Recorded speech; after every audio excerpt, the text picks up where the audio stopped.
शिव जी के 19 अवतारों में से एक हनुमान जी भगवान शिव के अंशावतार माने जाते हैं। त्रेता युग में जब रावण का आतंक बढ़ रहा था, तब विष्णु जी ने राम अवतार लिया।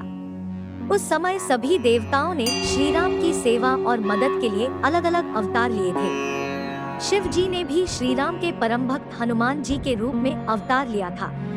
श्री रामचरितमानस के अनुसार शिव जी राम को अपना आराध्य मानते हैं। शिव जी की पूजा में हनुमान चालीसा का पाठ करना बहुत शुभ माना जाता है। इसके साथ ही शिव पूजा में राम नाम का जप भी किया जा सकता है। पद्म पुराण के पाताल खंड में शिव जी और हनुमान जी का एक अद्भुत प्रसंग है। जब श्री राम अश्वमेध यज्ञ कर रहे थे, तब उनका यज्ञ घोड़ा घूमते घूमते देवपुर नगर पहुंचा। उस नगर के राजा वीरमणि शिव भक्त थे। राजा के पुत्र रुक्मांगद ने यज्ञ के घोड़े को बंदी बना लिया।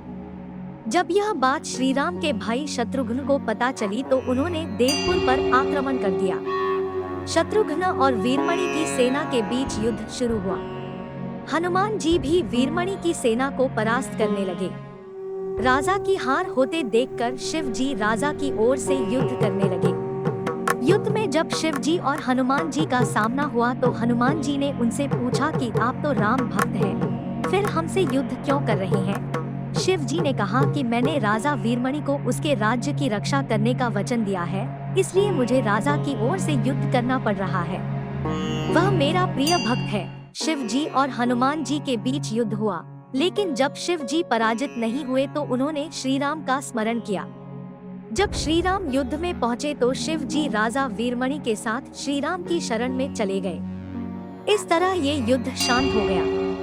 सावन में शिव अभिषेक के साथ ही हनुमान जी का भी अभिषेक करना चाहिए। इसके बाद सिंदूर में तेल मिलाकर हनुमान जी को लेप करें, फूलों की माला पहनाएं, मिठाइयों का भोग लगाएं, चंदन, चावल और अन्य पूजा सामग्री चढ़ाएं, धूप दीप जलाएं और आरती करें।